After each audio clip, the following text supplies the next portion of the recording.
আক্রান্ত মালদার মানিকচক বিধানসভার বিধায়ক সাবিত্রী মিত্র। অল্পের জন্য রক্ষা পেলেন তিনি। মালদা ও মানিকচক রাজ্য সড়কে ধরমপুর কাছে সাবিত্রী মিত্রের গাড়িকে সামনে দেখে ধাক্কা মারে একটি গাড়ি। তারপর পালিয়ে যাওয়ার চেষ্টা করে গাড়িটি। কোনো মতে বিধায়কের গাড়ি চালকের তৎপরতায় গাড়িটিকে পাশ কাটিয়ে বেরিয়ে গেলেও সন্দেহজনক গাড়িটি আবার ঘুরে এসে পেছন থেকে সাবিত্রী মিত্রের গাড়িকে ফলো করতে থাকে। ভয়ে সাবিত্রী মিত্র জনবসতি এলাকাতে নিজের গাড়িটি দাঁড় করিয়ে মানিকচক থানা ও মিল্কি পুলিশ ফাঁড়িতে খবর দেয়। সন্দেহজনক গাড়িটির খোঁজে পুলিশ তল্লাশি চালাচ্ছে। রাত 12টার ঘটনা।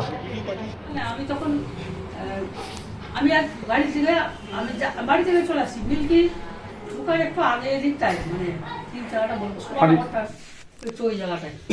ওই জায়গাটাই দেখছি যে গাড়িটা আবার আমার সামনে দিয়ে যাচ্ছে। একটা গাড়ি যাচ্ছে, আমি আরে এই গাড়িটা তো গেল। গাড়িটার পিছন দিকটা পুরো ধুলায় ভরা, মানে ঢাকা পুরো। আর ওর কিছু লোক গাড়িটার মধ্যে আছে, আর গাড়িটা ট্যাপসা টুসি করা। তো প্রথম যখন গেছিল গাড়িটা বুঝতে পারেনি, আসার সময় নাম্বারটা সবাই দেখলো, ওরা দেখে নিয়ে তারপর আইসিকে বললাম। আমি আবার চলে গেলাম। আমি কিন্তু আসছে বাড়ি, গাড়িটাকে সামনে দেখে আমার মনে হলো আরে একটু চলে গেল, আমার সামনে কেন যাচ্ছিল। আমি যখন মানিকচক বিধানসভা কেন্দ্রে কাজ শেষ করে ফিরছিলাম, সেখানে একটা বড় ধরনের খেলা হচ্ছে, সেই খেলা শেষ করে ফিরছিলাম এবং সেখানে আসার সময় আমরা যখন মিল্কি ঢুকছিলাম, ঢুকার মুখে তখন একটা গাড়ি আমাদের গাড়ির সঙ্গে প্রচণ্ড জোরে সামনাসামনি ধাক্কা মারার চেষ্টা করলে আমার ড্রাইভার কোনো মতো বাঁকা করে আমাকে বাঁচিয়ে দেয়।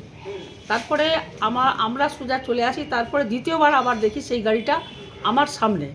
আইসিকে আমরা ফোন করেছি, আইসি সাহেবের সামনেও গাড়ি যাচ্ছে না, আমার সামনে আবার সেই গাড়ি। আমি যেখানে ওরা গাড়ি স্লো করছে এবং আমাকে ওরা প্রাণে মারার মানে একটা পরিকল্পনা তারা নিয়েছিল এবং আমার গাড়ির সঙ্গে ওরা স্লো করছে, যেটা আমাকে প্রথম ধাক্কা মেরেছিল। আমি ভেবেছি হয়তো কোনো রকম হতে পারে, চলে গেছে, কিন্তু সেটা হয়নি।